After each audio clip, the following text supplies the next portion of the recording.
Good. Well, it's still morning for some of us. It's 11 a.m. It is January 6th. And today, what I wanted to do is give you, if you've ever looked at your financial statement and maybe you wondered, are things right? Maybe your gross margin is pretty good and you are wondering why. Well, I've had a lot of conversations and reviewed a lot of financial statements in my day. And what I want to go over here is we have a client's financial statement that I was reviewing, and I wanted to point out some things that kind of stood out to me at a high level to start. And for those of you who are watching this, so this is going to be something here that I want to start doing a little bit more of. I think I've talked about this in a couple of our live streams where want to do more live reaction, live analysis. So if you want me to do a review of your financial statements in your business, give a review, give an assessment, give you my insights, feel free to reach out to me, send me your financial statement. I'll hide your name unless you're okay with it being kind of public, kind of like what I did with this one. I don't have their business name live, but we're going to review their financial statement for 2025. And it's a draft, obviously, for 2025. But let's see here. So with that, let's go ahead and let's jump in. And so as always, if you're going through and you're watching this and maybe you're watching a replay and you have a question on something that we're chatting about here today, drop it down below and I'll answer it. Again, today we're just focusing on financial statements. Also, there's a couple other insights that I'm going to share too. So feel free to kind of stay around for that. But so this is the financial statement for this client. And a couple things initially, if you look at this and you don't necessarily have a lot of financial statement analysis experience, you might say, "Oh, this looks fine. What stands out?"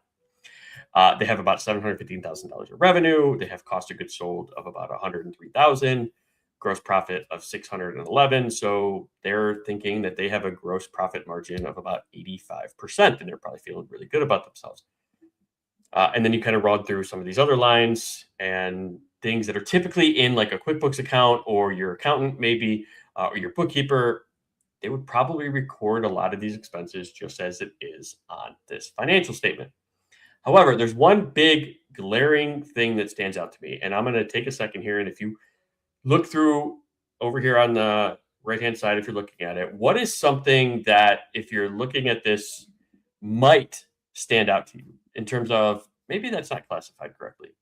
And obviously, if you're a bookkeeper or accountant, you probably know it. You can probably comment down below what that is. But in this case, take a second, review it. If you need to pause and look, do that. If you're watching the replay, pause the video. But the biggest thing that stands out to me, and sometimes this will require some clarification with the client, but it's this line right here, right? The job materials and supplies. That screams cost of goods sold, right? It just screams that it's misclassified, it's in the wrong section, and we probably need to reclassify this account. A couple things to take into consideration. If an expense, a salary, a material cost, if it's truly reliant on you performing a job, right, which means you only pay for it when you have a new sale. So in this case, this is a remodeler, right? And so they only pay for job materials. They only pay for job supplies when they actually do a job. So therefore, that's how you kind of differentiate with cost of goods sold. If it only is paid for when you have to do a service or when you do a job, then it should be classified as cost of goods sold. If it's something that you pay for, like admin staff or rent, that you pay for it no matter whether or not you have a sale or not, those are going to be classified as your operating expenses. And so you may be thinking, Dave, like, why does that matter? Like, who cares? Like, the profit's still the same. I still have $40,000 of profit at the end of the day. And this is why it matters. When you are making decisions on profitability, on marketing, etc., you want to pay attention to what is your gross profit margin, right? So when you make a sale, how much of that sale is going to be covered to pay for overhead expenses or to go to my net profit? And in this case, if this company, if they were going off of this current financial, which is incorrect, they would think, hey, we're going to make 85% of any new sale. So they're going to go out and they're remodeling, they're going to price their services appropriately. Okay, we have an 85% margin. And when they go to do their marketing, they may think, okay, we made $10,000, so we should have $8,500 that goes to cover our, operating expenses. When in reality, it's a lot lower than that because they have this misclassified job materials and supplies categorization. And so in this case, if we just take a minute, we're just gonna, let's just reclass this real quick. So we're going to, take this up here, and I'm going to, drop this in as a cost of goods sold, and just make sure that my formulas are good. Just do a little recalculation here. So you can see that previously, right, they were at an 85.5% profit margin, when in reality, they're only at 56%. And so you can kind of begin to see when you're going to price, and this does come into consideration the pricing. We're not going to get into pricing here, but you can see how not having something categorized correctly can truly begin to impact your decision making. So when you're looking at marketing, we've talked about the golden ratio in marketing is 3-to-1 in terms of you want to get 3 times gross profit value, lifetime value of your client versus the marketing that you get coming in. So in this case, let's just take this as an example. If your lifetime example and you calculate your client and you do it for them, let's say they do a $20,000 job, and 85% would assume that they would make $17,000 of gross profit using their old formula, right? And the incorrect margin. So they would assume, okay, well, we get $17,000 per client. So we could probably spend 5 to, just shy of $6,000 and still hit that 3-to-1 ratio of gross profit to acquisition cost. When in reality, that $20,000 job is actually only getting them about $11,000 of gross profit. So now if they spend that same 5,000, that same 6,000, they're nowhere near the 3-to-1 golden ratio that you need to have of lifetime value versus acquisition cost. So it truly begins to impact not only your decisions, but your actual ratios of your organization. Okay. And so what we want to look at here is and I'm just going to quickly redo this formula because I realize that this is not correct. So then this equals gross profit minus operating gets us back to our 40,000. So if you notice, our net profit didn't change, right? We're still at 5.7% net profit, which is what we were before. But this misalignment, this misclassification of the job materials in operating versus cost of goods sold truly does have a impact on your decisions.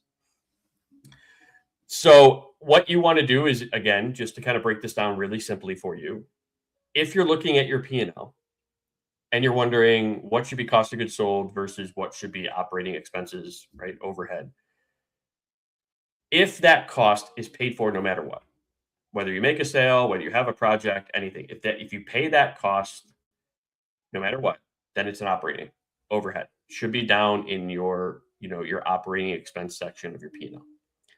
However, if you have a cost that is only you only pay for it when you do, or you have a new sale, or you have a new job, or you have a new project that you're working on, then that cost should be classified as a cost of goods sold. It's going to truly begin to show you what is that percentage that you make net off of every sale. And when we talk about profit first, we talk about profit first as your revenue minus anything that's directly related to producing that revenue is what's the real revenue of the organization. And we're not going to get into a profit first assessment now, but my next live stream, I will take the same scenario, client scenario and the reclassification and show you how an assessment can be done to determine, are they appropriate based on their size, based on their real revenue, and how having that misclassified can put them in a completely different bracket for real revenue versus where they're currently at. And so this is why gross profit matters. You always want to make sure you understand these two margins: gross profit and net profit margin. Okay, so gross profit here, in this case, the actual gross profit margin for this organization is 56.4%. One things you can do is then compare what your gross profit margin is to your industry average in your area, in your geographic realm. Because if you're above it, awesome. You're better than 50% of the people in your business. However, if you're below your actual target profit margin for your industry, sorry, gross profit margin for your industry, you got to figure out, what do you do? Are you paying too much for your expenses? Are your salaries too high? Right? Maybe you're paying your people, or maybe um, there's a negotiation on a contract that you need to do. There's a lot of things that this one metric can tell you when you compare it to other people in your industry. And then the last one is your net profit margin. Now, in this case, I would say that they're probably operating a little bit lower than typical. You'd want to have about a 10% is that realm of average, right? Is 10 to 15% of gross net profit margin. There's a lot of industries, of course, that work on a lot less, a lot thinner margins, but there's ways that you can look at your expenses to determine, where could we possibly cut, where could we possibly save, and make an impact on your financials as well. So you need to know your gross profit margin, and you need to know your net profit margin. Now, a couple other things that I wanted to review here outside of cash flow and profit first that kind of stuck out to me. One, this is an S corp, and if you don't know the differences between an LLC, and being taxed as an S corp and just an LLC, the main difference is that as an LLC, you don't pay yourself salary, which is, you can see that they're paying themselves a salary here, but 100% of your net profit gets taxed at not only your income tax level, but both sides of Social Security and Medicare, which is just shy of like 16%. So not only do you pay maybe your 10, 15, 18%, 20% income tax on that, let's say $100,000 of revenue and net profit, not revenue, but you're also going to pay another just shy of 16% for both sides of Social Security and Medicare, because you have to pay into those. Now, as an S corp, there's laws, or the rules is that you have to pay yourself a wage. But here's the gray area when it comes to S corps. The language in the IRS code only says you have to pay yourself a reasonable wage. Doesn't tell you what that is. Doesn't say it's got to be 50, 60, 70, 80% of whatever the net profit of the organization is. It just says you have to pay yourself a reasonable wage. So this is where it does come down to, kind of talking with your tax accountant, talking with, yourself in terms of your risk aversion to reducing your tax liability while also staying compliant with the law. And in this case, what stood out to me was, in this scenario, the owner, who he's paying himself, or herself, sorry, $72,000. Okay. And she only has net profit for the company for the year of about 40,000. So total, if you look at, what the income is providing to this individual, is a little over $112,000. And they're paying a significant portion of that as wages. And we're going to go into a scenario here that kind of talks about why it does make sense to possibly look at what this amount is and make an adjustment towards the end of the year, or be working with your bookkeeper or accountant, especially if they have knowledge of this, and how they can make these adjustments to better give you the best tax benefit while also staying in compliance with your S corp laws.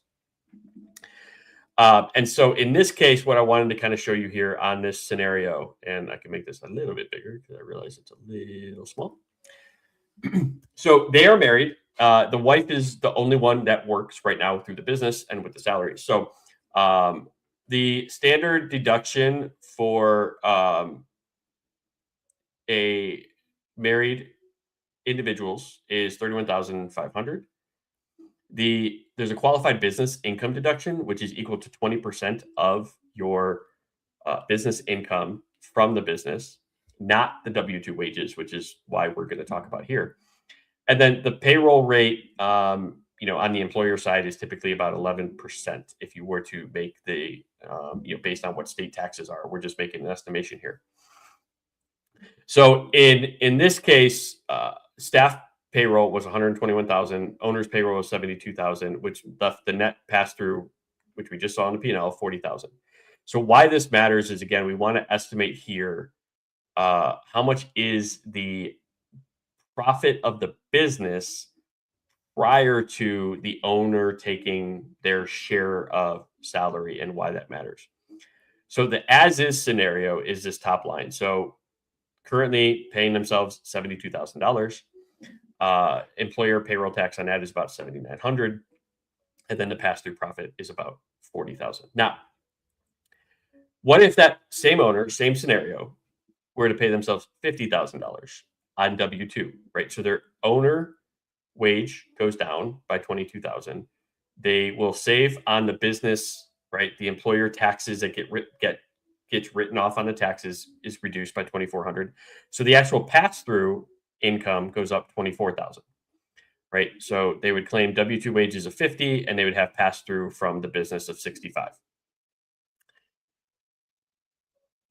Next is household income, the two comparisons. So you would just take your W-2 wages plus your net profit. So in this case, you would actually, again, go up $2,400 only because you don't have that write-off, right, of the $2,420 of additional taxes. But where you save is this QBI deduction. So it's 20% of the business income, not your wage income. So if you, on the current scenario, it would be $8,000 of QBI deduction. On the reducted wages, it would be 13,000. So your taxable income would actually be reduced by $2,400, which means your tax, depending on where you land, this is just a typical scenario. If you have kids, this may be a lot differently, but in this case, we're just looking at a married couple. The tax would actually be about $300 less. So you get and you pay yourself $22,000 less of salary, and you actually get to save a little bit on your taxes. Now, depends on how much you want to get into it for 30,000, but maybe you need to have those W-2 wages for a loan that you're doing or something like that. Whatever it is, there's a lot of scenarios here, but I just wanted to point this out that sometimes it is in your benefit to actually take a smaller W-2 wage from your S corp, as long as it's still considered reasonable. Now, reasonable is gray area. I'm not a tax attorney. Talk to your tax attorney about this area. Talk to your tax accountant. But typically, right, I would consider for a $100,000 business, $50,000 of salaries reasonable. $100,000 net profit. So with that, those were the two kind of scenarios that initially stuck out with me. One was understanding your cost of goods sold and why, right? Remember, this 208,000 before we made the adjustment was down in operating expenses, which was causing the gross profit margin to look exaggerated, inflated at 86, just shy of 86%. But when you make this adjustment, your gross profit is actually more like 56%, which gives you that insight of your pricing, right? So, for example, if you are trying to figure out, you're trying to price a job and you're trying to determine if it's profitable or not, if you use the wrong gross profit margin and you give it, and you tell somebody, okay, well, yeah, it's going to be 10,000, and you're keeping in your mind that I have an 86% profit margin, you're thinking you're going to make about $8,500, $8,600 on that job. When in reality, you're only going to make about $5,600 on that job to pay for your other expenses, right? And you may be wondering, well, where did the other 3,000 go? Well, it's because it's tied up in materials, and you need to consider that in your costing, in your pricing, when you're pricing your jobs. It could be a good indication of why you may not have the cash flow that you think if you have this number incorrect right here. And then also, just understanding your net profit margin. Typically, you want to be shooting to have a net profit of around 10 to 15%, depending on your industry. And depending on your industry, you may have a smaller margin, et cetera. So with that, and then also understanding, what are you paying yourself? If you are an S corp, what are you paying yourself, and how does that compare to the total overall profitability of the business, without your W-2 wages in it? And are you paying yourself too much as a W-2? Again, there's a lot of different variables and scenarios that go into that. But in this case, they could save themselves $400, $500, $600 of taxes if they were to reduce their W-2 wages with this exact plan in this exact scenario.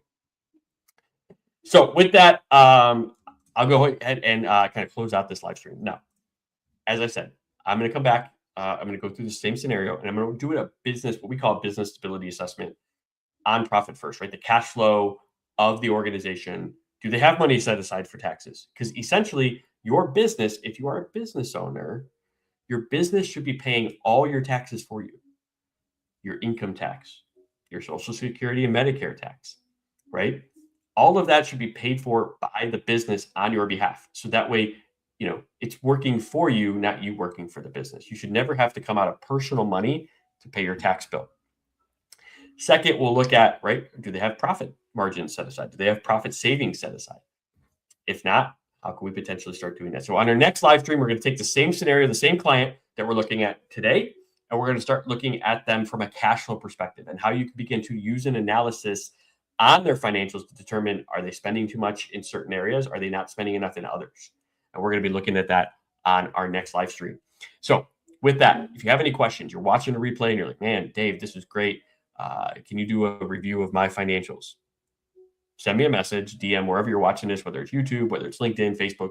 Maybe if you have my email address, right? My email address is, growth@triumphcoachinggroup.com.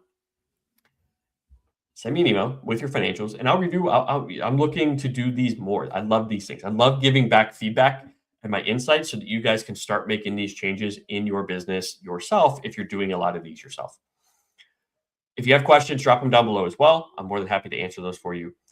With that, I hope you all have a wonderful and amazing start to your 2026. Look forward to talking with you. Look forward to continuing to do a lot of these insights, a lot of these overviews, analysis, and giving you what you need to level up in your business. And as you know, if you watch our podcast, we go live every Friday morning with our podcast, Business Unscripted. Make sure you follow us there as well. We talk about different strategies, different tips, different things that we're doing as an organization. But with that, I hope you guys have a wonderful and amazing rest of your day.